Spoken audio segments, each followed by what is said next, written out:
नमस्कार दोस्तों। अयोध्या में भगवान श्री राम जन्मभूमि के जन्म स्थान को लेकर के और बाबरी मस्जिद के उस विवादित स्ट्रक्चर को लेकर के जो भी इतिहास है, हम सारे के सारे इतिहास को सिलसिलेवार तरीके से आपके सामने प्रस्तुत कर रहे हैं फैक्ट्स और डेटा के बेस पर।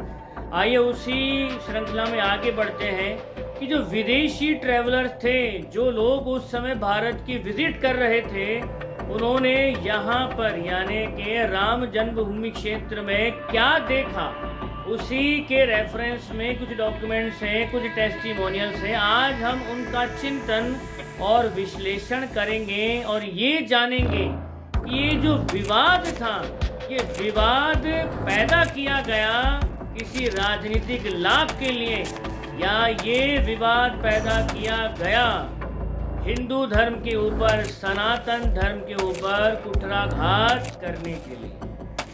अब हम बात करेंगे कुछ फॉरेन ट्रेवलर्स की ऑब्जर्वेशंस की, ताकि आप और डीपली समझ सकें कि दरअसल इतिहास में चल क्या रहा था। तो एक इंग्लिश बिजनेसमैन थे जिनका नाम था विलियम फिंच। अब इतिहास में इनकी विजिट को कोई 1608 में मानता है, कोई 1611 में मानता है। देखिए, विलियम फिंच एक बिजनेसमैन थे और इनका संबंध ईस्ट इंडिया कंपनी से था। उन्होंने अपनी डायरी में उल्लेख किया कि सारे भारत से जो है डेवोटीज रामकोट के रुइंस का विजिट करती है। ध्यान से सुनिएगा, सारे भारत से डेवोटीज अयोध्या में आकर के जो रामकोट बना हुआ है और उसके जो रुइंस हैं, यानी जो टूटा फूटा मंदिर का जो बचा कुछ अवशेष है, वहाँ पर जो है वो विजिट करती है, पूजा करती है। ये देखकर विलियम फिंच स्तब्ध रह गए कि आखिर क्या वजह है कि इस रुइंस में, इस खंडरनुमा जगह पर, रामकोट के रुइंस में डेवोटीज इतने बड़े लेवल पर विजिट क्यों करते हैं और पूजा करने आते क्यों हैं। तो वहाँ आने वाले जो डेवोटीज थे उनके स्टेटमेंट्स उन्होंने लिए और उन श्रद्धालुओं के स्टेटमेंट का अक्षरशः ट्रांसलेशन मैं आपके सामने यहाँ कर रहा हूँ। तो विलियम फिंच अपनी डायरी में लिखते हैं कि हिंदू डेवोटीज के अनुसार ये जगह उनके लिए विशेष महत्व रखती है। हिंदू धर्म में ये भगवान राम की जन्मभूमि है, यानी सनातन धर्म के एक प्रमुख देवता भगवान श्री राम ने यहीं पर जन्म लिया था। तो इसलिए सारे भारत से हिंदू धर्म सनातन के लोग यहाँ पर विजिट करते हैं। अपनी डायरी में विलियम फिंच ने ये भी लिखा कि अपनी रिसर्च में अयोध्या में रामकोट में रामचंद्र जी के महल और घरों के खंडित अवशेष उन्होंने पाए हैं, जिन्हें हिंदू धर्म में भगवान राम के नाम से संबोधित किया गया है। विलियम फिंच ने यह भी लिखा कि उन्होंने उन भग्नावशेषों के बीच कई ब्राह्मणों को निवास करते हुए देखा और ये ब्राह्मण जो है समस्त भारत से आने वाले डेवोटीज के नामों का रिकॉर्ड मेंटेन करते थे, वो जो यहाँ की पवित्र सरयू नदी में स्नान करते हैं। विलियम फिंच की गई इस विजिट का विस्तृत वर्णन जो है एक ऐतिहासिक डॉक्यूमेंट है, एक अनमोल दस्तावेज है, जो उस समय में हमें राम जन्मभूमि में होने वाले धार्मिक क्रियाकलापों और हिंदुओं के, सनातनियों के लिए उस जगह के महत्व को दर्शाते हैं। अगेन, यहाँ किसी भी इस्लामिक स्ट्रक्चर की बात है ही नहीं। विलियम फिंच इस चीज की तह तक गए कि आखिर क्यों इस टूटे महल और मंदिर का विस्तृत वर्णन नहीं है। आखिर क्या वजह है कि सारे भारत से डेवोटीज यहाँ पर आते हैं, लेकिन इसका कोई लिखित जो है प्रमाणिक इतिहास नहीं है। वो इस चीज से शॉक्ड हो गए कि कहीं ना कहीं कुछ ना कुछ तो जो है कॉन्स्पिरेसी है इस चीज को लेकर के। ये बात ईस्ट इंडिया कंपनी का एक व्यापारी समझ रहा था, लेकिन कमाल की बात है कि ये छोटी सी बात आज के बड़े बड़े सत्ता लोलुप राजनेताओं के समझ में नहीं आती। फिंच ने अपनी डायरी में रिसर्च में ये सिद्ध किया कि आखिर क्यों ये टूटे फूटे मंदिर वाली जगह हिंदुओं की आस्था का केंद्र रही हैं। उन्होंने सिद्ध किया, साबित किया कि यहीं पर भगवान श्री राम ने जन्म लिया था। ये उनकी डायरी में अक्षरशः दर्ज है। तो विलियम फिंच जो है इस टूटे फूटे मंदिर के पूरे इतिहास को जानने के लिए बहुत ज़्यादा ईगर थे। 1612 में विलियम फिंच इंग्लैंड लौट आए, लेकिन बाद में बगदाद में अनटाइमली उनका डिमाइस हो गया और इस चीज़ ने इस संपूर्ण प्रकरण से, इस सारे विवाद से पर्दा उठने से रोक लिया। तो विलियम फिंच की डायरी से लिया गया यह हिस्टोरिकल अकाउंट काफ़ी कुछ स्पष्ट कर देता है बाबरी मस्जिद और उसी बाबरी मस्जिद में मिले तथा कथित स्टोन स्लैब्स के बारे में, जिसमें बाबर के कमांडर मीर बाकी के द्वारा 1528 में मंदिर को तोड़कर वहां मस्जिद बनाए जाने का उल्लेख है। 1608 और 1611 के बीच में जब उन्होंने विजिट किया था तब वहां पर कुछ था ही नहीं, तो स्टोन स्लैब में वो बात कहाँ से लिख दी गई, ये आप कुछ समझदार हैं, आप खुद विचार करिए कि इतिहास में कितना बड़ा छेड़छाड़ हो रहा था। और आगे की वीडियोस में ये भी बताऊंगा कि छेड़छाड़ करी किसने है। तो ये एक ऐतिहासिक दस्तावेज और अलग अलग फॉरेन टूरिस्ट एंड ट्रेवलर्स हैं, उनके डिटेल्ड डॉक्यूमेंट्स से न सिर्फ अयोध्या बल्कि काशी और मथुरा, जो कि हिंदुओं की आस्था का केंद्र थे, वहां के मंदिरों को तोड़ करके मस्जिदों को बनाए जाने का उल्लेख भी मिलता है। ये बहुत बड़ी बात इन फॉरेन ट्रेवलर्स की डायरी से रिवील होती है। ये एक ऐसा सच है जो कभी आपके सामने नहीं आया, मगर आपको ये जानना चाहिए। सर्जन जनरल एडवर्ड बेल्फोर ने अपनी किताब encyclopedia of India end of eastern and southern Asia, जो कि 1858 में पब्लिश्ड हुई थी, उसमें उन्होंने स्पष्ट रूप से हिंदुओं के प्रमुख तीर्थ स्थलों अयोध्या, काशी, मथुरा में मस्जिद के होने का जिक्र किया। एडवर्ड बेल्फोर ने अपने भारत भ्रमण के दौरान इन 3 स्थलों पर गहन अध्ययन किया कि ये हिंदू धर्म स्थल पर मस्जिदें क्यों हैं, यानी कि जब ये हिंदुओं के धार्मिक स्थल हैं तो आखिर इन पर मस्जिदें खड़ी क्यों हैं।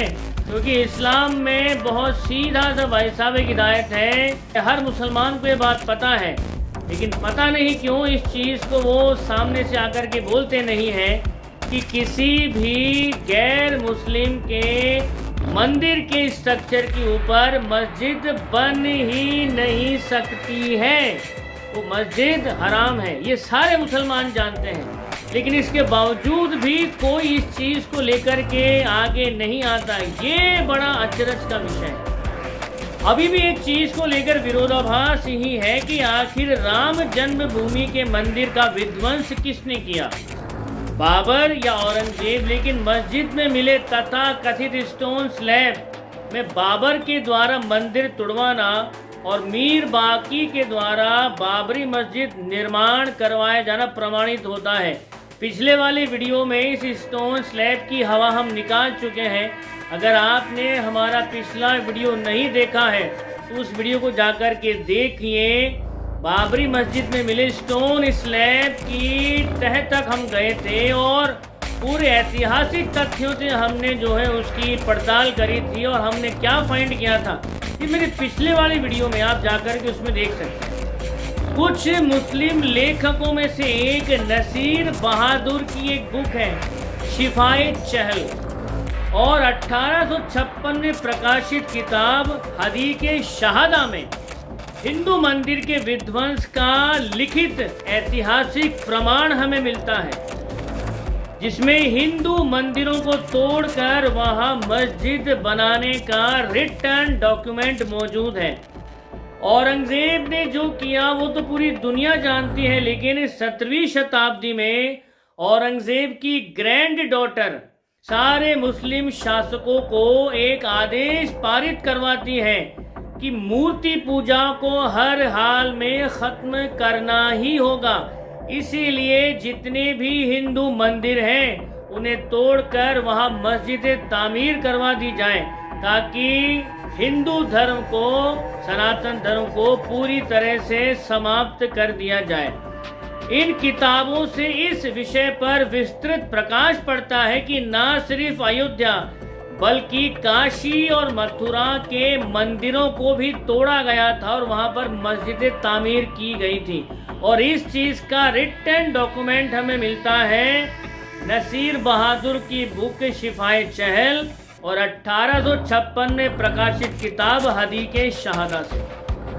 शिफाए चहल और हदीक़े शहादा बुक से ये भी विस्तार से पता चलता है कि मंदिरों को तोड़ने के फरमान के बाद क्या हालात बने थे, वो भी डिटेल में वहां पर बताए गए हैं। 1735 में फैजाबाद के काजी साहब का साइन किया हुआ एक डॉक्यूमेंट है, जिसमें काजी साहब उल्लेख करते हैं कि दिल्ली सल्तनत के बादशाह के आदेश पर जब अयोध्या, काशी और मथुरा के मंदिरों को तोड़ा जा रहा था और मस्जिदों का निर्माण करवाया जा रहा था, तब अयोध्या में बहुत बड़े पैमाने पर दंगे हुए। काजी साहब के साइन किए डॉक्यूमेंट से ये भी पता चलता है कि हिंदुओं ने इस चीज का भयंकर प्रतिरोध किया, लेकिन उस समय पावर, सत्ता मुगलों के हाथ में थी, तो हिंदुओं के प्रतिरोध को तलवार के दम पर जो है कुचल दिया गया। और वहाँ यानी कि अयोध्या में तो जो था, लेकिन काशी और मथुरा में भी मस्जिदें तामीर करवा दी गई। काजी साहब ने लिखा कि हमने एक बहुत महत्वपूर्ण उपलब्धि हासिल कर ली है, और ये सारा रेफरेंस मैं जिनसे दे रहा हूँ उन बुक्स के नाम है शिफाए चहल और हदीक़े शहादा। मुस्लिम पक्ष जो है, इन मुस्लिम इतिहासकारों व तत्कालीन मुस्लिम जो लेखक थे, जैसे बाबर नामा और अबुल फजल, तुलसीदास जी, जो समकालीन थे उस समय, और जितने भी मुस्लिम राइटर हुए हैं, उन सभी के लिखे हुए इतिहास को मुस्लिम पक्ष सिरे से खारिज करता है।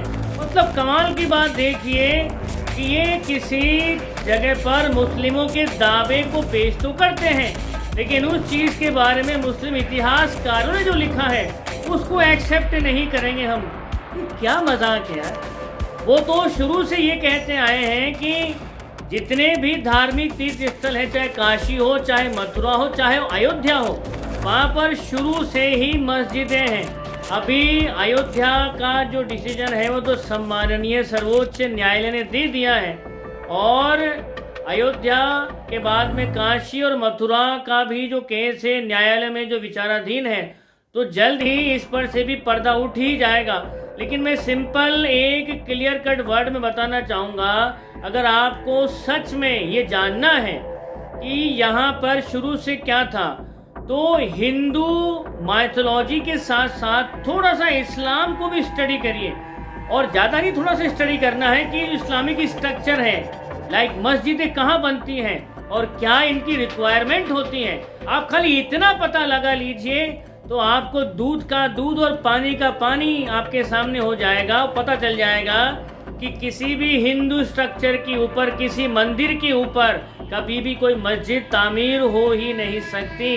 लेकिन अयोध्या की बात करिए, काशी की बात करिए, मथुरा की बात करिए, यहाँ पर जहाँ पर ये मस्जिदें तामीर हैं, ऊपर गुम्बद खाली इस्लामिक है, बाकी नीचे सब कुछ तो हिंदुइज्म के अकॉर्डिंग ही है। तो यहीं पर दूध का दूध पानी का पानी हो जाता है दोस्तों। तो आज के वीडियो में हम इतना ही लेंगे। हमारे नेक्स्ट वीडियो में हम बाबरी मस्जिद से जुड़े विवादित तथ्य और श्री राम जन्मभूमि का जो विवाद है उसको लेकर के कुछ और जो है तथ्यों के ऊपर प्रकाश डालेंगे। आप हमारे साथ में जुड़े रहिए। तो दोस्तों, आप खुश रहिए, मुस्कुराते रहिए। जय श्री राम।